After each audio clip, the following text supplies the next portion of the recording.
Un saludo muy cordial a todos los televidentes del país. Sean ustedes bienvenidos a Modo Colombia, el espacio del canal universitario Zoom, donde usted es el protagonista. Usted mismo puede entrevistar y preguntarle a nuestros invitados. Hoy le hemos dedicado este espacio a la justicia colombiana, a la justicia en nuestro país. Inicialmente venía el señor ministro de la Justicia, el doctor Jorge Londoño, tuvo problemas y tuvo inconvenientes de última hora y nos ha enviado muy cortésmente al señor viceministro que nos acompaña esta noche, al doctor Arleis Cuesta Simanca. Señor viceministro, bienvenido. Muy chévere que esté con nosotros. Muchas gracias, Francisco Javier, y un saludo a la teleaudiencia. Bueno, vamos a hablar de la justicia, un tema realmente fuerte, porque es uno yo creo que de los puntos y de los temas más sensibles que hoy tiene el país. Hoy a los ladrones los cogen, los sueltan, sale, por ejemplo, estas dos niñas acusadas de estar involucradas en la muerte del muchacho Colmenares en el Virrey en Bogotá. Salen inocentes, claro, pero nunca le dicen al país qué fue lo que pasó, a quién castigan por ese asesinato. Se sabe que al muchacho lo mataron, pero no hay un culpable. Entonces hay una sensación, y realmente lo que dicen los estudiosos es que en Colombia tenemos más del 90% de impunidad en la justicia, que solamente llegamos a castigar, si no es menos, 10 de cada 100 delitos en Colombia. Hacer la justicia es la razón de ser de un Estado. Aparte de proteger la honra, la vida y bienes de los ciudadanos, impartir justicia es una de las razones de ser del Estado. Por eso cuando no hay justicia, la gente se toma la justicia por su mano y es muy grave. O a veces los grupos al margen de la ley empiezan a ejercer la justicia. Hoy el país está en un proceso de paz. Estamos viendo que los guerrilleros ya se están encampamentando en las zonas veredales. ¿Y qué pasa con esas zonas alejadas donde la guerrilla era la única justicia y la única autoridad? Son algunos de los temas que vamos a hablar con el señor viceministro de Justicia, el doctor Arleis Cuesta Simanca. Nosotros tenemos un teléfono en Bogotá, ustedes pueden llamar y hablar con el viceministro. El teléfono es el 244-6295 y puede interactuar con el viceministro de Justicia a través de las redes sociales. En Facebook, Canal Zoom, en Twitter, @Canal Zoom TV y con el hashtag Modo Colombia o a través de la línea telefónica en Bogotá, 244-6295. Estamos en Modo Colombia, viceministro, y hoy el país lo va a entrevistar. Vamos, antes de que empiecen nuestras llamadas y las redes sociales, a hablar un poco de lo que usted hace de su viceministerio. Empezamos por hablarle de un tema que me gusta mucho, que son los mecanismos alternativos para solucionar los conflictos. Yo creo que podemos solucionar nuestros conflictos hablando, discutiendo. No tenemos que darnos, así como decimos comúnmente, darnos en la jeta para solucionar los problemas, menos a cuchillo y a bala. ¿Podemos solucionar los problemas hablando, viceministro? Sí podemos, y hay una experiencia cercana del éxito de los mecanismos alternativos de solución de conflictos y concretamente de la conciliación.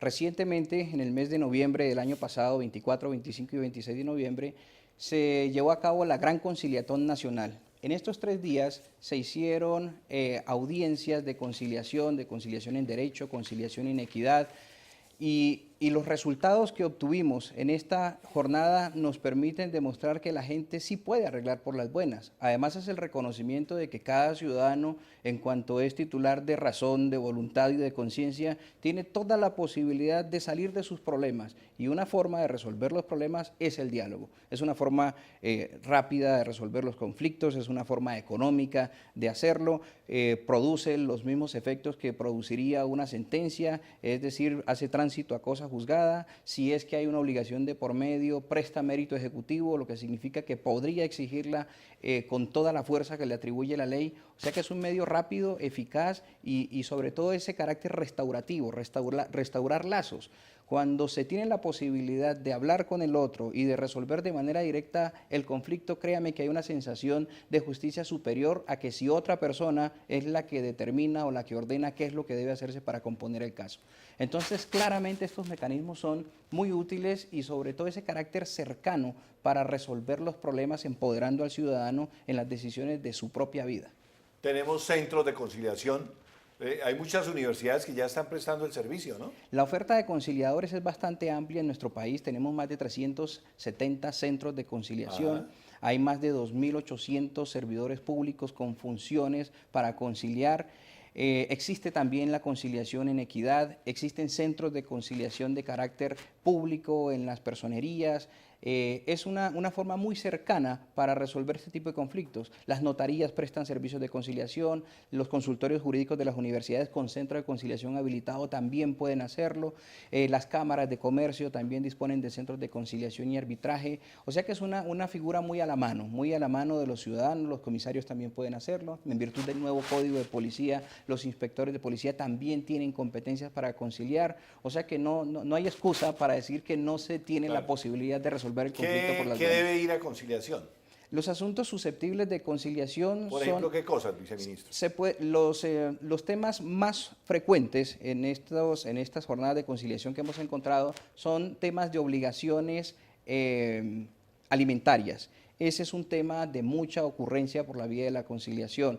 Cuotas alimentarias, el pago de deudas, el pago de acreencias múltiples, los problemas de convivencia generados en razón de mascotas. La gama de asuntos conciliables es muy amplia. Y además que son las cosas del diario vivir. Estamos hablando en Modo Colombia con el viceministro de la Justicia, hoy evaluando la justicia en Colombia. Además, el actual ministro Jorge Londoño se va y nos gustaría también pues, hacer un balance interesante de la justicia en nuestro país. Yo creo que este tema es un tema que nos tiene que tocar a todos, pues tiene que unirse con la política penitenciaria, con toda la política de seguridad y con la política propia de justicia, lo que hacen las cortes, la fiscalía y lo que hace el gobierno como tal, el ejecutivo como tal, en el Ministerio de la Justicia, que es donde está la política de justicia, la política pública de justicia. Tenemos ya llamadas, pues yo tengo muchas preguntas, pero voy a dejar que la gente le pregunte, ¿le parece, viceministro? Perfecto. Nosotros tenemos teléfono en Bogotá, 244-6295, hoy en Modo Colombia, los colombianos estamos evaluando y haciendo el balance de la justicia en nuestro país. Edna en Bogotá, buenas noches. Edna, ¿cómo está? Muy bien, muchas gracias. Adelante, el viceministro la escucha. Sí, mi pregunta es que si una conciliación es igual a la de un fallo judicial. ¿Qué fuerza tiene la conciliación, no? Sí, lo que mencionábamos, una vez se ha conciliado, esa conciliación tiene plena fuerza de cosa juzgada. Las partes ya dijeron lo que tenían que decir, es un asunto ya decidido y si de allí se desprende una obligación clara, expresa y exigible, presta mérito ejecutivo. Entonces noten cómo por un mecanismo rápido de bajo costo, cuando no es gratuita, porque también hay jornadas de conciliación gratuitas. En las casas de justicia, por ejemplo, la conciliación es gratuita. En las casas de justicia los servicios, todos los servicios que se prestan son gratuitos. Los arbitrajes. Los arbitrajes son distintos. Yo no diría que los arbitrajes son la justicia de los ricos. No O de necesariamente. las grandes empresas. Es una figura que suele presentarse en ese tipo de conflictos, pero también puede ser empleada en conflictos de menor cuantía o incluso en asuntos sin cuantía. Lo que caracteriza a esta figura es que las partes se han puesto de acuerdo para llevar su conflicto ante un tercero, un árbitro, que es el que va a tomar la decisión, como si fuera un juez, pero siguiendo un procedimiento arbitral. Es mucho más rápido, es justicia dedicada exclusivamente a ese caso, puesto que los árbitros se designan para esos casos en particular, y eso hace que sea una justicia muy rápida y por eso se prefiere, pero no solamente se utiliza para casos de gran cuantía. En Modo Colombia hoy estamos evaluando la justicia en Colombia. Está el viceministro, él se llama Arleis Cuesta Simanca y nos está contando como todas esas cosas de la justicia que a veces no manejamos o no conocemos, pero que son muy importantes. Empezamos por hablar de los mecanismos alternativos de solución, en este caso de la conciliación. ¿Tenemos cifras de conciliación, ministro? En la pasada jornada de conciliación se tuvieron más de 32.000 casos. ¿En todo el país? Todo el país en esos 3 días, solamente en esos 3 días. Y en el 2016, pero todo el tiempo hay conciliaciones, ¿no? Todo el tiempo hay conciliaciones. Y en el año pasado, más de 92.000 casos se ingresaron y se reportaron en el sistema de información de la conciliación, la amigable composición. Eso significa que son 92.000 casos menos que han dejado de entrar al aparato jurisdiccional del Estado. Es decir, que si en efecto se logró un acuerdo allí, pues ya no es necesario acudir ante la están, jurisdicción. congestionando ¿sí? la justicia. Y en efecto se cumple. Claro. Y eso es una virtud grandísima de estos mecanismos alternativos de solución de conflictos. Chéverísimo. Ministro, vamos a las redes sociales. Tenemos ya redes sociales. Con nosotros está David Pinzón para que nos cuente las redes sociales cómo se están moviendo a esta hora. David, adelante con las redes sociales. Hoy estamos evaluando en el balance de la justicia colombiana. Está el viceministro en modo Colombia. David. Muy buenas noches. Sí, hoy el día de hoy hemos tenido una gran participación en redes sociales. Aquí Conciencia Yo nos informa cómo es que ustedes planean pues, recuperar esa confianza que se ha venido pues, perdiendo por un poco de la mala fama, ¿no? Francisco nos hablaba de, se informa, que nos hablaba de del asunto Colmenares, nos informa aquí Conciencia Yo. ¿Cómo se recupera la confianza en la justicia? ¿Es la pregunta concreta? Sí, concreta es esa. Sí, hay una gran desconfianza hoy en la justicia, ¿no? Tristemente. Los ciudadanos tienen una expectativa de justicia pronta, de justicia cumplida. Y quizá lo que ha afectado en gran medida esa confianza y esa cercanía son los tiempos en las decisiones. Es claro que los jueces tienen autonomía e independencia para fallar y eso debe valorarse, eso necesariamente tiene que defenderse. La independencia de los jueces es un valor importantísimo en una democracia. Luego, lo que se espera es que ellos decidan con independencia y con autonomía, de acuerdo con el derecho aplicable, y lo que se exige es, y lo que debe exigirse, puesto que la justicia es un servicio, debe ser oportuno, debe ser confiable, debe ser rápido. Es un servicio público. Es un servicio público, claro, y debe prestarse bajo las condiciones de un servicio público. Entonces, lo que más mortifica a la ciudadanía son los tiempos que se toman las decisiones para resolver los casos y por eso también encontramos que los mecanismos alternativos de solución de conflictos han venido prefiriéndose frente a los procesos judiciales. Ahora ha habido unas respuestas de tipo legislativo y en las prácticas judiciales tenemos un nuevo Código General del Proceso que ha incorporado la oralidad en los asuntos civiles, de familia, comerciales. Hay algunas dificultades en la segunda instancia, claramente las hay, pero un caso puede decidirse incluso en un mismo día. Una vez surtida la etapa y llegada a la audiencia, allí mismo pueden evacuarse algunos de estos procesos.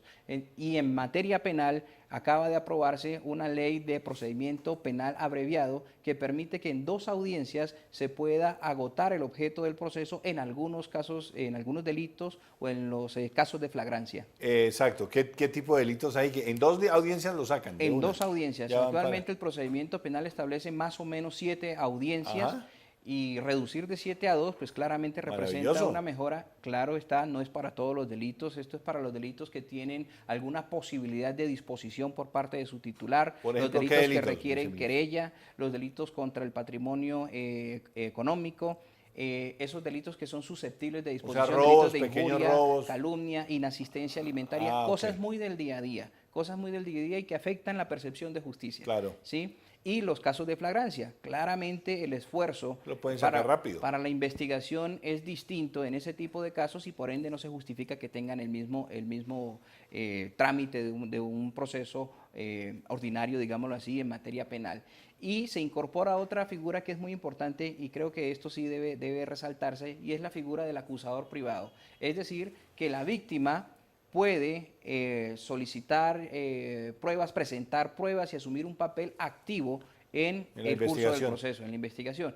Eso es determinante. Nosotros hoy tenemos en claro... Yo puedo llevar mi video, puedo llevar mis pruebas. Claro, eso por supuesto tiene todos unos protocolos, controles, ¿no? Unos protocolos. Estamos, insisto, en un estado regido por el derecho, no se pueden hacer las cosas de cualquier manera, pero darle la posibilidad a las víctimas de que participen en la decisión de un caso que los afecta es un paso enorme en función, primero, de democratización de la justicia, en lo que es la intervención, y por otro lado, en la expectativa de justicia pronta y cumplida. Muy bien. Viceministro, la gente está llamando. Quiere hablar de la justicia. Tengo a Fernanda en el teléfono. Fernanda, buenas noches. Buenas noches, señor viceministro. Quiero hacerle la siguiente pregunta y es que yo quisiera saber si este año también se va a llevar a cabo, si el ministerio va a realizar la Gran Conciliatón.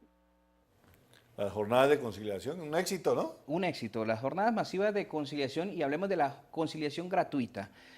Todos los centros de conciliación y arbitraje están obligados a cumplir con un número mínimo de conciliaciones gratuitas para personas de escasos recursos.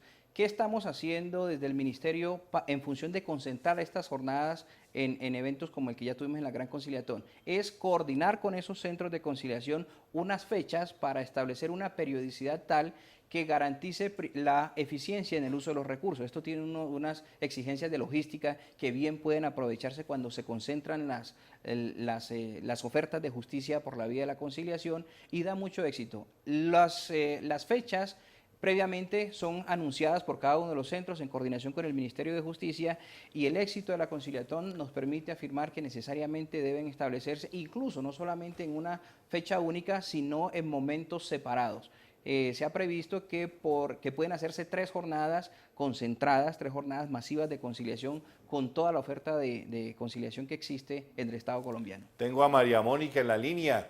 Hoy estamos hablando de la justicia en Colombia. Está el viceministro aquí. Usted puede hablar con él directamente. María Mónica, buenas noches. Buenas noches. Quisiera hacerle la pregunta al viceministro de cómo podría funcionar el Plan Decenal de Justicia precisamente para recuperar la confianza en la justicia que se ha perdido en Colombia. El plan decenal, para que le contemos un poquito al país, a ver si yo estoy bien, si le cogí bien la idea. El plan decenal es volver la justicia, los programas de justicia, una política de Estado a largo plazo, que no se cambien. Uno de los grandes problemas de nuestro país es la inseguridad jurídica, ¿no? Le están cambiando las leyes a la gente y las reglas de juego en todo, en los negocios, en la parte de los delitos, en fin. Entonces, esa inseguridad jurídica es mortal, nos mata. Gracias a María Mónica por la pregunta y como lo ambientaba Francisco Javier, hay muchos actores de justicia. Está la fiscalía, están los jueces, hay inspectores, hay comisarios, etcétera. Es necesario que eso es oferta de justicia, pero esa oferta de justicia que se le plantea al ciudadano debe ser coordinada, debe ser coherente y al ciudadano debe tratársele con dignidad dentro del sistema para efectos de evitar lo que pudiéramos llamar el paseo de la injusticia. Vaya aquí, vaya a un lado, vaya al otro y finalmente el ciudadano se aburre y resigna. Sí. Simplemente considera que no trata su caso y más aún en aquellas situaciones de violencia sexual, violencia contra la mujer y en general cualquier cosa que se considere infamante para una persona, tener que estar contándole su historia a varias personas resulta revictimizante. Sí, claro. Entonces hablar de un plan decenal de justicia tiene muchas justificaciones y bondades. Primero, la planeación en el tiempo. La planeación en materia de justicia y en la rama judicial concretamente suele hacerse a 4 años, puesto que el plan de desarrollo sectorial de la rama judicial es un anexo del Plan Nacional de Desarrollo a 4 años. Y en 4 años claramente no se pueden agotar todas las acciones que exigen una sostenibilidad en el tiempo para poder solucionar y para que el ciudadano vea y perciba. Esto exige tiempo. Claro. Y 4 años no son suficientes para ello, por una parte. Es de generaciones, ¿no? Sí, y hay muchos elementos culturales asociados a ello. Hay una cultura de la litigiosidad, en ocasiones se utiliza el proceso como un mecanismo de venganza o simplemente como un mecanismo de entorpecimiento. En ocasiones los actos que suelen hacerse dentro del proceso son actos de deslealtad para demorar y no para colaborar rectamente con la administración. Somos muy leguleyos, ¿no? Eso pasa, también muy hay de santanderistas. eso. También hay de eso. Y el plan decenal lo que tiene por propósito es mejorar eficiencia, coordinación, eficacia, buscar modernización, establecer unas límites, instancias, ¿no? Unos límites también asociados a ello y la idea es que el ciudadano de justicia sepa quién hace qué dentro del sistema de justicia, claro, quién le resuelve el problema, establecer también unas diferenciaciones entre los actores de justicia. La justicia de los jueces es distinta de la justicia de los inspectores, eso debe quedar claro y finalmente el servicio debe ser mucho más ágil, mucho más rápido y debe llegar a todas las partes del territorio nacional. Tengo más llamadas, viceministro. Escuchemos. ¿Quién está en la línea? Buenas noches. Buenas noches, habla con Luisa. Hola Luisa, adelante. Viceministro, mi pregunta es la siguiente. ¿Qué podemos hacer o qué puede hacer el ministerio o en general el gobierno para que en Colombia puedan existir mejores abogados? Eso es una cosa muy grande, ¿no? Este es el país de los abogados, además. El año pasado sí, hay muchas facultades de derecho. Pero buenos abogados tampoco se haya mucho, ¿no? Sí, también hay muy buenos abogados, indudablemente. Hay más de 160 facultades de derecho. Eso significa ¿Cuánta gente tiene tarjeta profesional de Consejo las tarjetas Superior? Profesionales ya van por encima de los 200.000.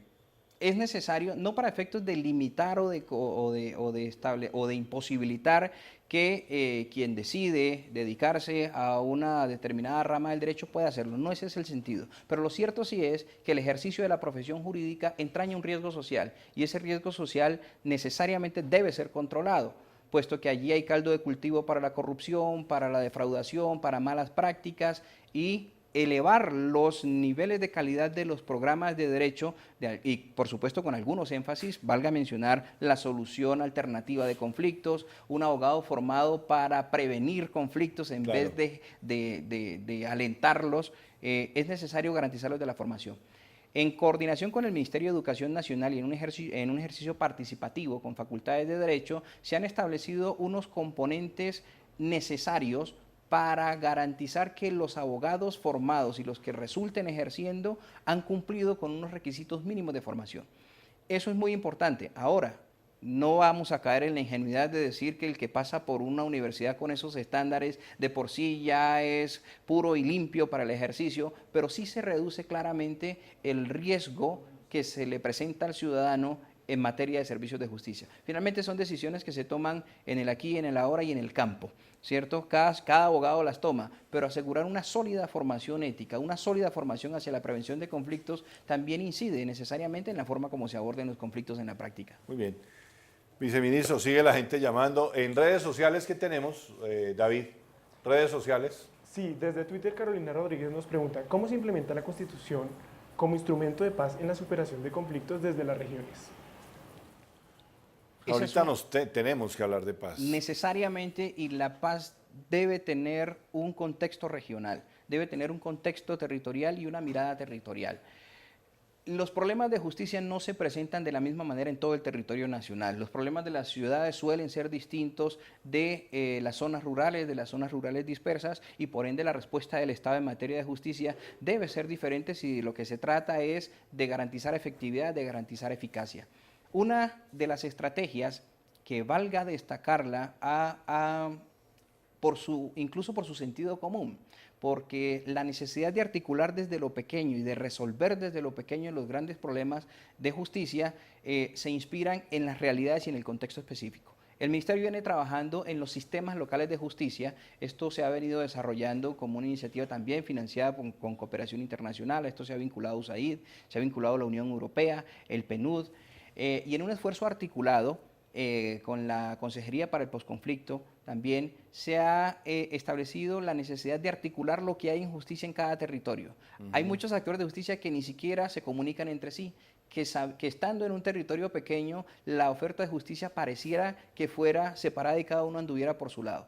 Y al lado de eso está el gran riesgo de la desconfianza hacia la ciudadanía. Cuando un ciudadano no obtiene una respuesta pronta o simplemente, como dijo usted, lo bananean, simplemente se aleja del Estado y prefiere buscar alguna forma diferente de justicia.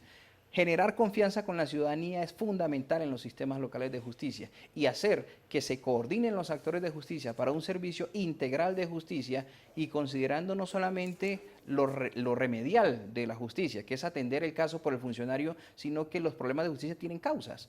Es decir, hay desempleo, hay necesidades por atender, hay falta de ingresos, pues las autoridades administrativas, en cuanto también están vinculadas a los sistemas locales de justicia, pueden garantizar medidas administrativas de prevención. Ese es un tema demasiado importante, viceministro. Le voy a dar la palabra a William, que está en la línea, y seguimos hablando de ese tema, porque yo creo que es hoy el tema de este año y de este tiempo. ¿Qué va a pasar en las zonas donde mandaba la guerrilla y ejercía la autoridad y hoy el Estado colombiano debe entrar a ejercer justicia y realmente a ganarse la confianza de la gente? Es un tema que se lo dejo planteado. Vamos a escuchar a la gente y seguimos hablando, viceministro. Buenas noches, ¿con quién hablo? Buenas noches, William. Yo, William. Bien, muchas gracias. Mi pregunta es, ¿en qué consiste Legalap y cómo funciona? ¿En qué consiste qué? Legalap. Esa es una aplicación, ¿no? Legalap es un servicio de orientación jurídica. Tenemos una aplicación disponible para Android y iOS. Y fíjese que ya tenemos... La tecnología al servicio de la justicia. Necesariamente tiene que incorporarse tanto para servicios de orientación jurídica como es Legalap, que en un lenguaje muy claro y a partir de los conflictos que se presentan en el día a día, se le dice al ciudadano, si usted tiene tal o cual problema de arrendamientos, problema de convivencia, problemas de cuotas alimentarias, ¿cuál es el camino que debe seguir?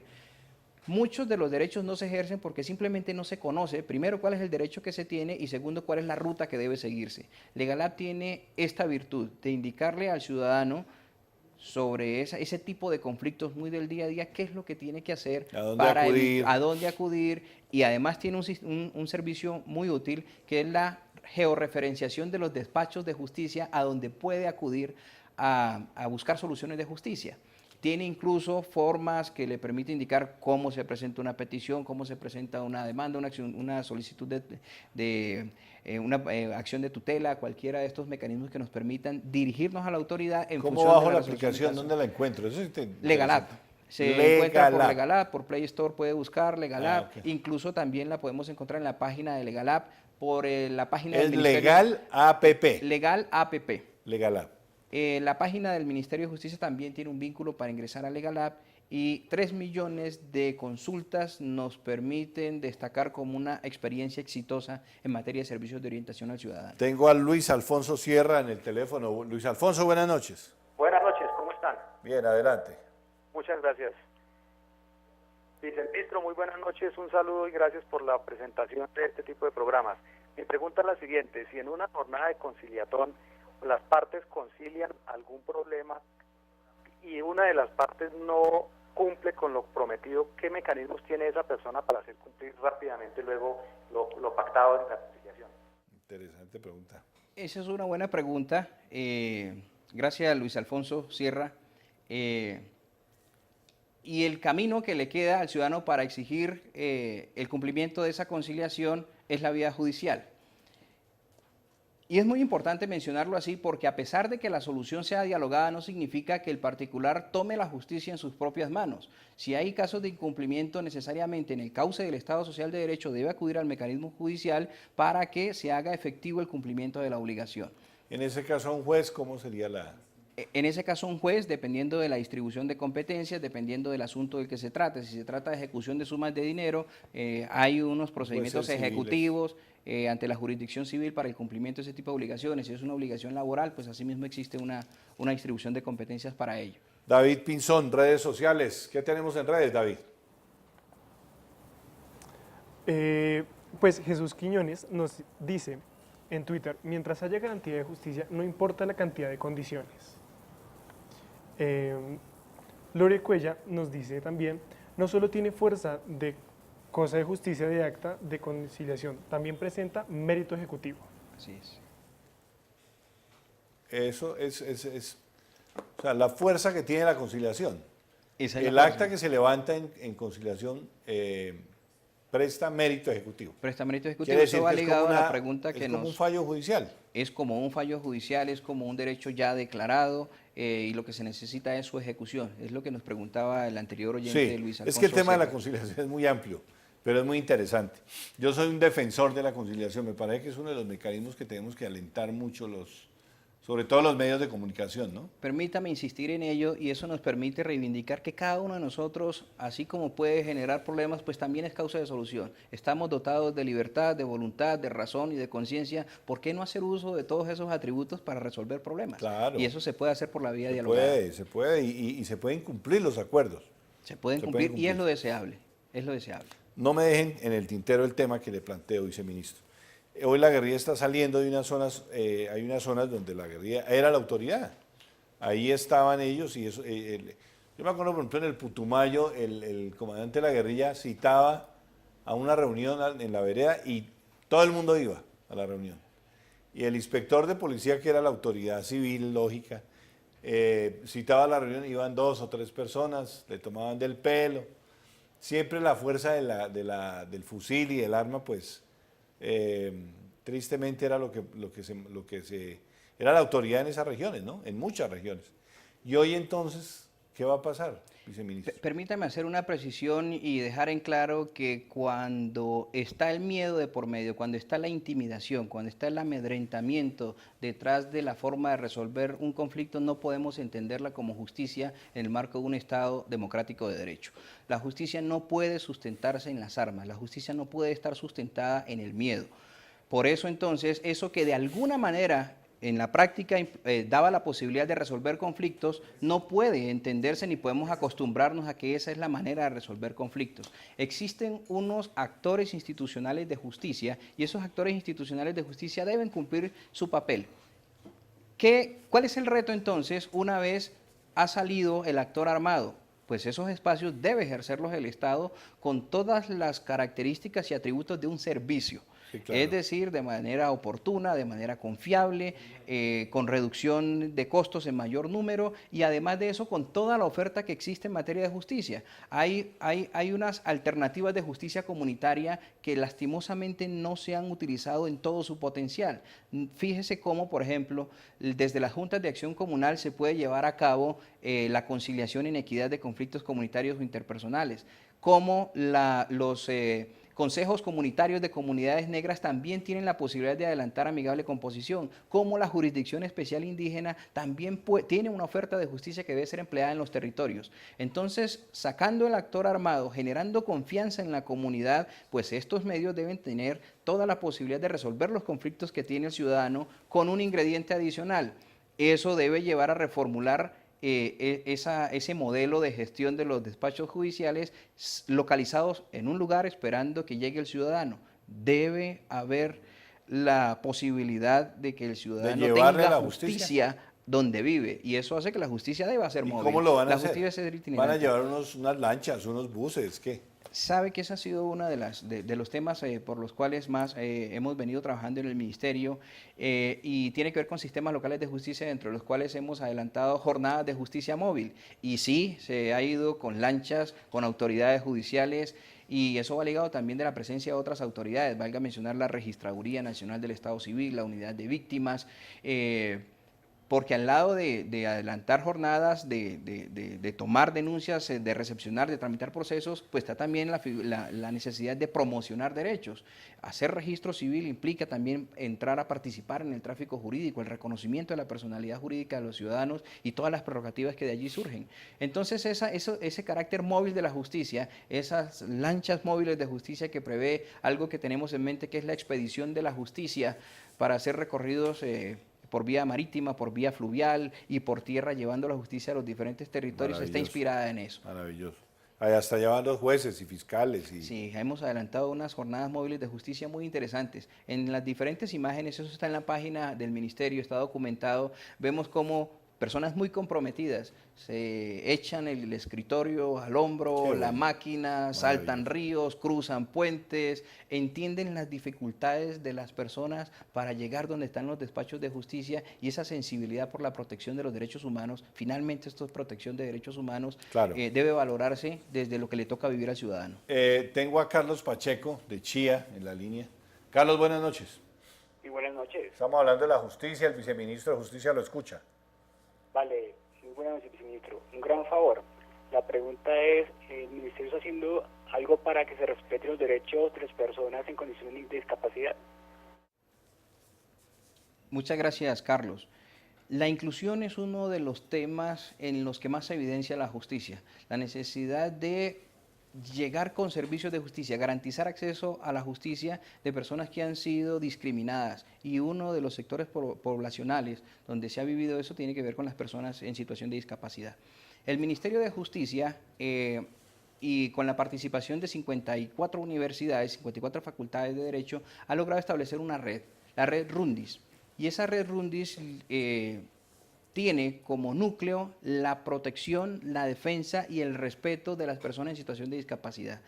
Como bien lo dicen las personas que dan su testimonio en las actividades promocionales de la red Rundis, tener una discapacidad no hace a una persona incapaz para el ejercicio de sus derechos.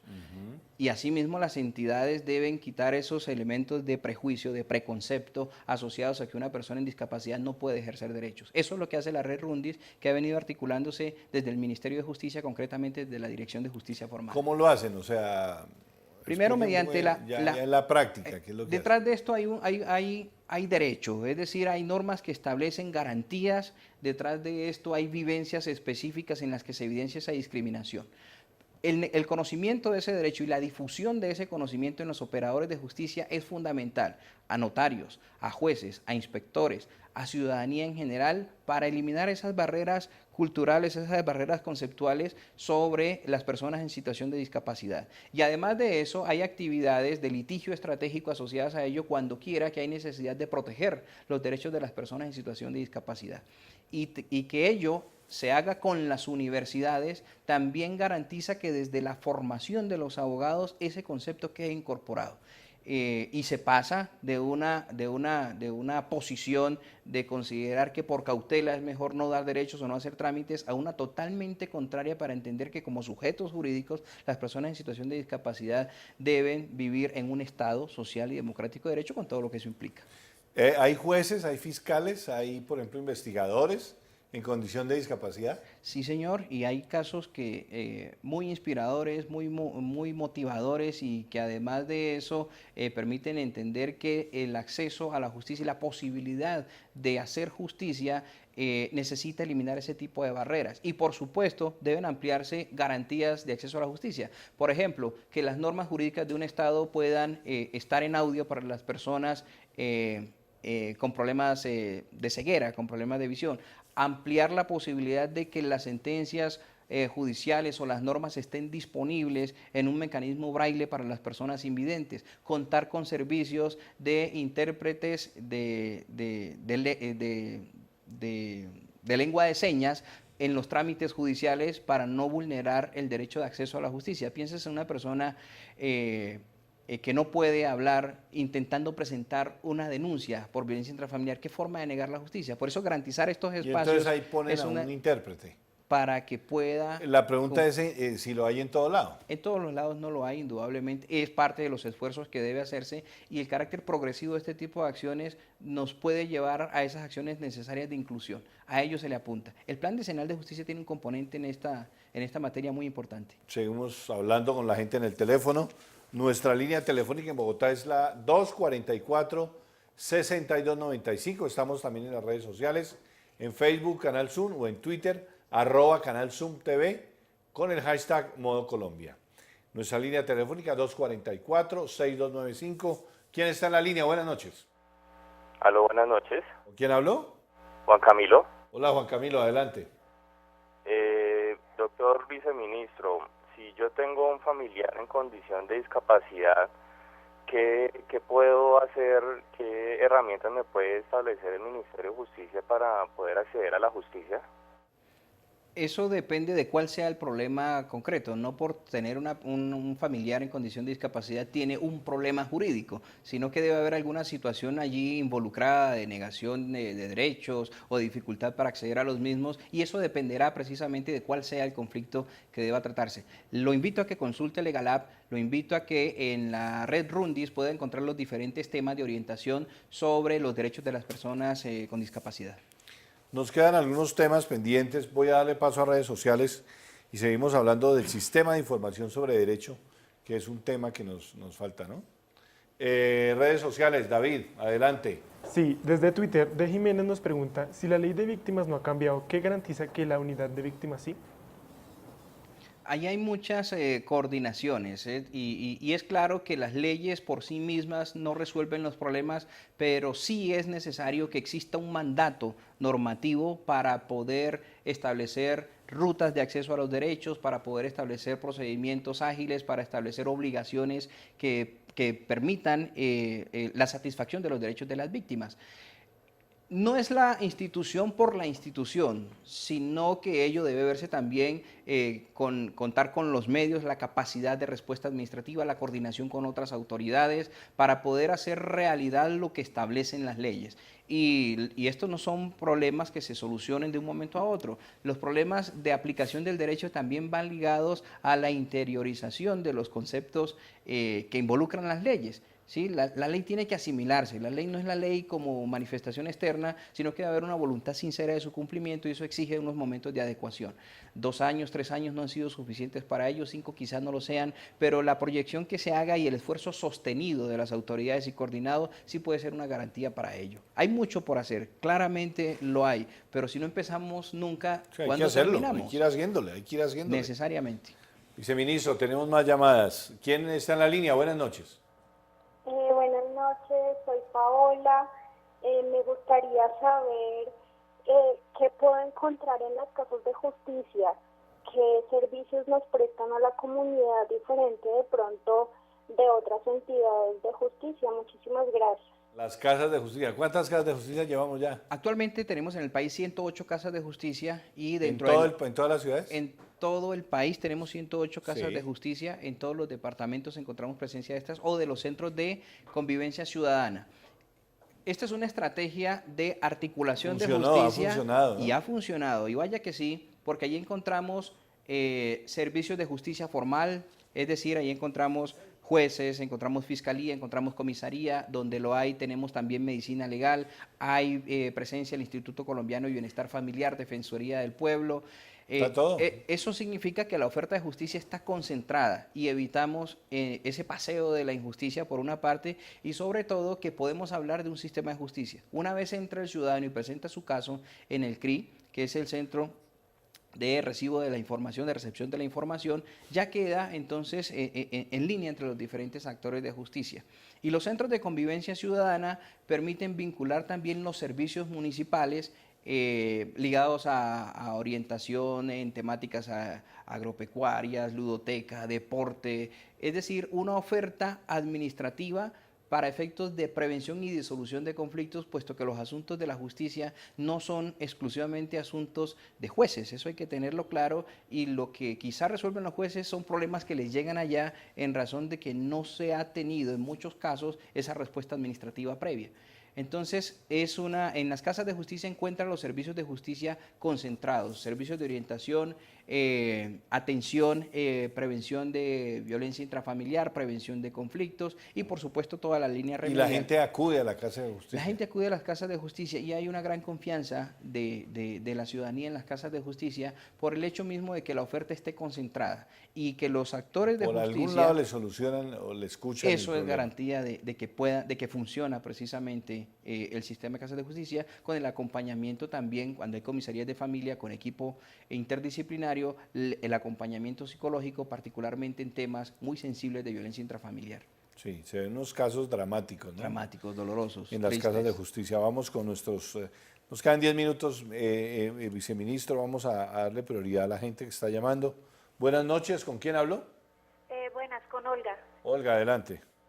Bueno, yo quería hacerle una pregunta al señor viceministro. Quería preguntar por los conciliadores en equidad. Quería saber cómo ve él esta figura y cómo está el ministerio apoyándolos en el país. Conciliadores en equidad. Cuéntenos un poquito. La conciliación en equidad es una figura de justicia comunitaria que tiene por propósito que una persona sin ser abogada pueda resolver los conflictos que se presentan entre diferentes ciudadanos y de una manera muy versátil, muy rápida, fundada ante todo en ese reconocimiento del conciliador en la comunidad.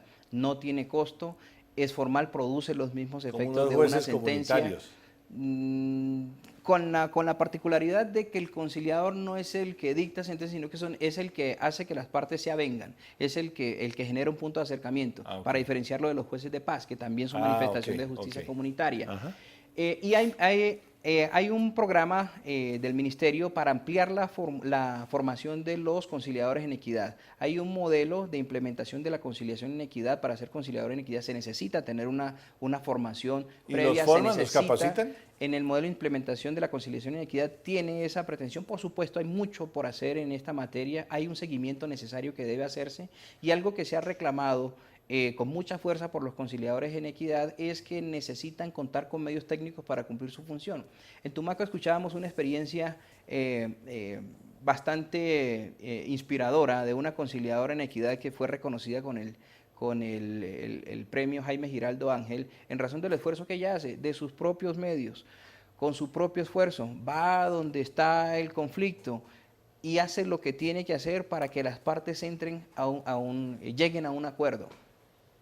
Eso necesita sensibilidad, eso necesita vocación, y carisma, eso necesita compromiso. Y liderazgo, ¿no? Y es lo que debe tener un conciliador en equidad, y son precisamente los líderes comunitarios los que en razón de ese reconocimiento pueden quedar habilitados para este tipo de figuras y estos métodos alternativos de solución de conflictos. El viceministro de Justicia está hablando con El País en Modo Colombia. Minutos finales de nuestro programa, vamos a las redes sociales. David, ¿qué tenemos? En Twitter, Carolina R. nos pregunta, ¿cómo va a ser el Estado para asumir la justicia en zonas veredales y los territorios que deja las FARC? Hemos tocado ese punto, pero creo que falta ampliar un poquito. Sí, sí es necesario. El tema es amplio, ¿no? Mucho, y genera mucha inquietud, mucha incertidumbre. ¿Qué debe hacerse? Llevarse la oferta del Estado. No hay camino distinto. Es decir, la respuesta es esa. Donde salió el actor armado debe entrar el Estado con la oferta que tiene en materia de justicia en todas sus manifestaciones. ¿La guerrilla, algunos guerrilleros van a quedar ejerciendo alguna labor de esas en alguna parte o no? No se encuentra prevista esa figura. Encontramos que hay manifestaciones de liderazgo comunitario, ¿cierto? Y si dentro de ello, y si hay aceptación también entre la ciudadanía, eso es muy importante porque aquí hay un elemento de confianza que tiene que generarse. Si sobre todo existe confianza de parte de la ciudadanía en sus propios líderes comunitarios y ello resulta eficaz en el marco de las reglas de derecho para solucionar conflictos, es una figura necesaria. No podría establecerse un sesgo, una distinción para decir quiénes pueden o no pueden si en efecto lo hacen en el marco del Estado de Derecho. No, y hay unos líderes campesinos y comunitarios, por ejemplo en las zonas del Caguán, en las zonas del Guaviare, en Putumayo, que son gente que se ha ganado un espacio en su comunidad. Y eso debe reconocerse, y si ello ayuda a que tienen la ciudadanía para hacerlo, conviva, ¿no?, en paz, pues son mecanismos que deben ser fortalecidos en el marco del Estado de Derecho. Bueno, vamos con nuestros televidentes que están llamando. El viceministro de Justicia le está contando al país un poco de todos los programas, de todas las cosas y las estrategias que se tienen a nivel de justicia en Colombia. O sea, se están haciendo cosas, a veces fallamos en que no se las contamos a la comunidad, pero se están haciendo cosas. Muchas. Se están impulsando programas alternativos de solución de conflictos, la comunidad está trabajando, las casas de justicia se están implementando, hay aplicaciones, la tecnología se está poniendo al servicio de la justicia. Muy interesante, viceministro, además que uno no conoce muchas de estas cosas. Vamos con redes sociales. David, preguntas para el viceministro de Justicia. En Twitter, José Muñoz nos pregunta, ¿son efectivos los despachos de justicia móvil? Si hay continuidad... ¿Cómo operan además? Una jornada de justicia móvil implica que los actores de justicia, inspectores, comisarios con sus equipos interdisciplinarios, jueces, fiscales, se desplacen a una determinada vereda, a un corregimiento. Eso necesariamente está precedido de una labor de comunicación en la respectiva vereda para que la gente esté al tanto de ello y presenten los casos que tienen. Siempre hay alguien que demanda justicia, siempre hay algún caso que debe llevarse por la razón que sea. Y esos casos son eficaces en la medida en que haya seguimiento. Por eso entonces no se trata solamente de ir un día a un determinado lugar, tomar el caso y separarse del mismo, y eso exige esa sostenibilidad del proceso. Y eso genera confianza. Eso genera confianza. Y si a ellos se ligan autoridades administrativas que puedan vincularse a esto desde los recursos logísticos o tomando medidas administrativas como mejorar un puente, cosas tan sencillas como esas, como mejorar un puente que comunique una comunidad con la otra, una carretera veredal o cualquiera de estos programas administrativos que las autoridades en los municipios deben llevar a las comunidades, eso ayuda mucho para efectos de prevenir conflictos o de gestión adecuada de los conflictos. Esas son las virtudes de este tipo de procesos, pero insisto, y creo que esa es la preocupación que manifiesta el televidente sobre la sostenibilidad que debe tener estos procesos de justicia móvil. Viceministro, tengo una llamada de Valledupar, ¿le parece que la atendamos? ¿Cómo no? En Valledupar, ¿quién está? Buenas noches. Buenas noches, señor viceministro, mi nombre es Gali. Quisiera preguntarle sobre qué otras herramientas que está ofreciendo el gobierno para descongestionar la rama judicial. Que es el gran dolor de cabeza, la descongestión judicial, ¿no? Hay un grave problema de congestión y demora judicial que tiene muchas causas y en esto hay que ser justo y no decir que todo es problema de los jueces. En el aparato judicial hay un gran número de acciones de tutela y las causas de las acciones de tutela son muchas. Negaciones de servicios de salud, negaciones de servicios en materia pensional, en materia de educación y eso exige la vinculación de diferentes autoridades. Es necesario adelantar algunas actividades que van desde la financiación, contar con tecnología, con medios adecuados, con personal suficiente en los despachos judiciales, con modelos de gestión judicial y distribución de cargas, eso es algo muy importante, distribución equitativa de cargas entre los despachos judiciales para solucionar este problema. El Consejo Superior de la Judicatura, la rama judicial ha venido implementando en las diferentes competencias en materia contencioso administrativa, en materia civil, en materia laboral, en materia penal, diferentes planes de descongestión que necesitan largo aliento y asimismo necesitan contar con recursos para esto. Claramente que estas medidas necesitan tener con qué hacerlas y eso implica un esfuerzo presupuestal mayor. Esas son acciones que han venido desarrollándose, asimismo como la promoción de la desjudicialización de conflictos, el empleo de los métodos alternativos de solución de conflictos que mucho ayuda para descongestionar la justicia. Tengo otra televidente en la línea. Buenas noches, ¿con quién hablo? Muy buenas noches, habla con Carmen Sierra. ¿Cómo está, Carmen? Muy bien, gracias. Adelante. Para hacer una pregunta al señor viceministro. Así, adelante. Gracias, muy amable.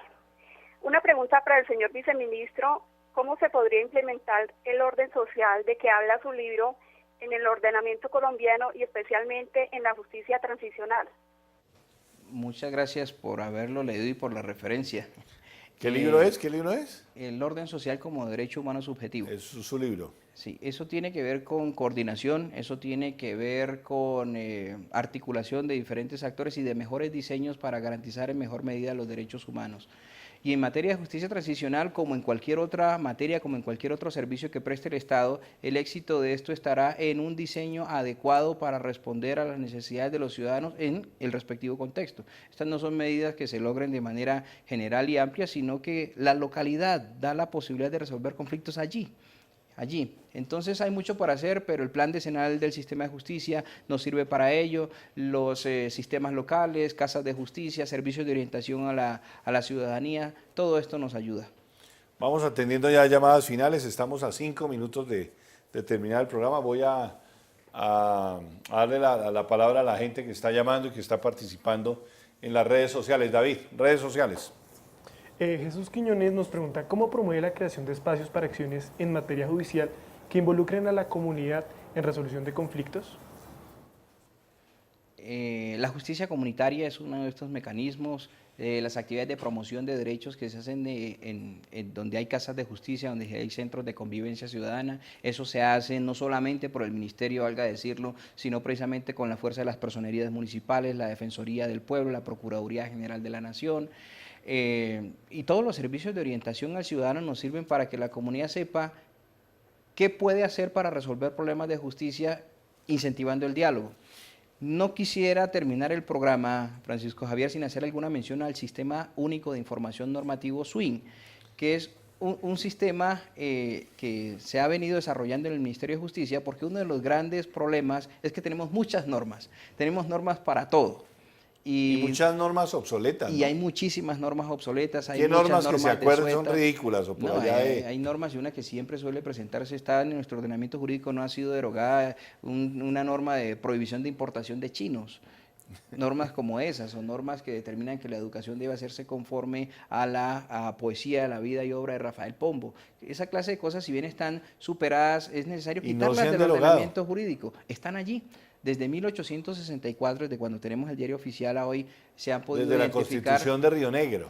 un año después de la Constitución Sí, claro. de Río Negro, de los Estados Unidos de Colombia, Sí. se ha venido identificando más o menos 7.700 disposiciones que están con esas características. Eso es anacrónico, eso es desueto, es obsoleto, y esa necesaria labor de depuración permite brindar seguridad jurídica. Cuando no hay seguridad jurídica es cuando encontramos los caldos de cultivo para interpretaciones, Claro. para aplicaciones amañadas de la norma, para simplemente generar dudas y finalmente negación de derechos. Es un proyecto muy importante. Swing, además de que establece cuál es el ordenamiento jurídico vigente, nos ha permitido llevar de la mano el proceso de depuración normativa para asear nuestro sistema jurídico. ¿Cómo hacen para depurarlo, para sacar todas esas normas obsoletas? Esa es una... ¿Tienen que ir al Congreso? Eso debe ir al Congreso. Es Debe una ir al ley. Congreso. Es una ley de la República. Las cosas se deshacen como se hacen. Claro. Necesitará de otra ley que en efecto pueda retirarla del ordenamiento jurídico. Y con ello se ha avanzado en los diferentes sectores administrativos para la identificación de ese derecho, y esa es una acción siguiente que debe hacerse este año para presentar ese proyecto ¿Y en el por qué Congreso no de lo la hacen? República. Porque aún hay una etapa debe salir de una, ¿o no? participativa.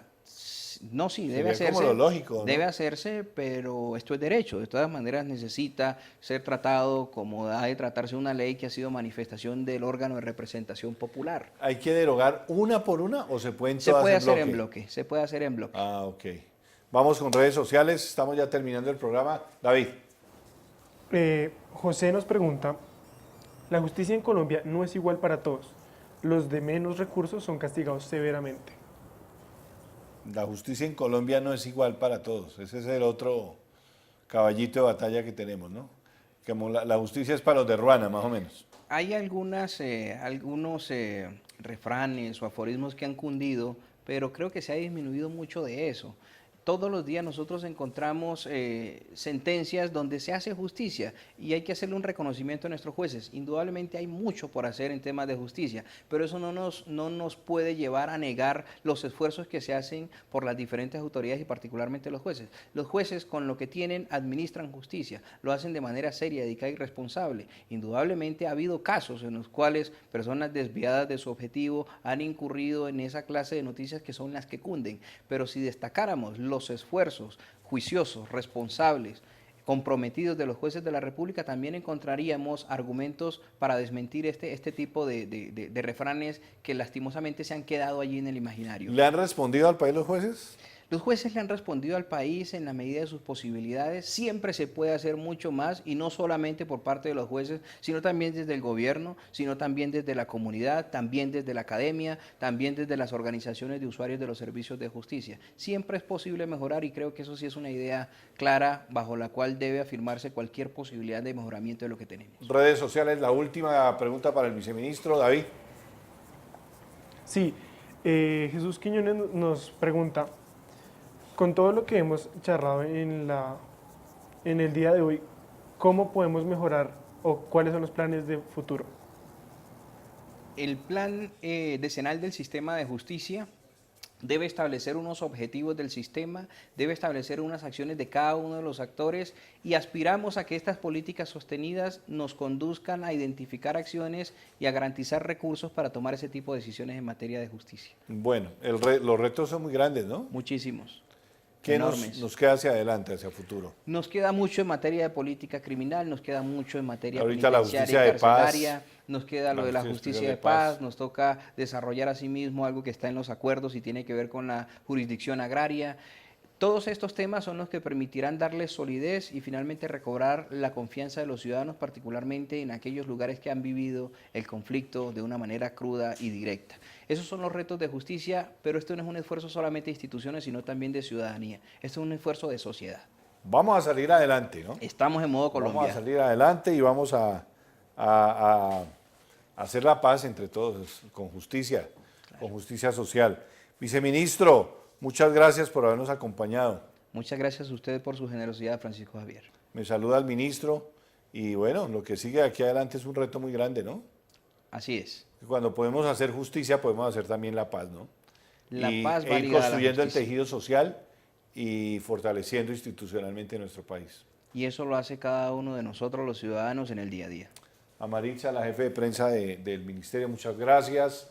A todos los muchachos de Programar, Sandra, Álvaro Arias, Felipe Requeiro, Benjamín Monjada, Camilo Reyes, a Carlos en el sonido, los camarógrafos, a todos los que nos han acompañado, a todo el personal, a Carolina, a Jenny, a Germán Pérez de Zoom, que también nos han acompañado. El canal universitario se ha portado muy bien, la producción de Programar Televisión, y pues hemos logrado llevar un programa donde podamos incluir a la gente, que la gente misma pregunte y que puedan realmente sacarle un poquito el jugo al tema, en este caso, al tema de la justicia.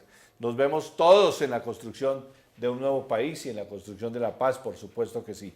Vamos entre todos a salir adelante. Vamos a hacerla y vamos a hacer un país mejor todos. Muchas gracias por habernos acompañado. Nos vemos en una próxima oportunidad. Hasta entonces, aquí en Modo Colombia.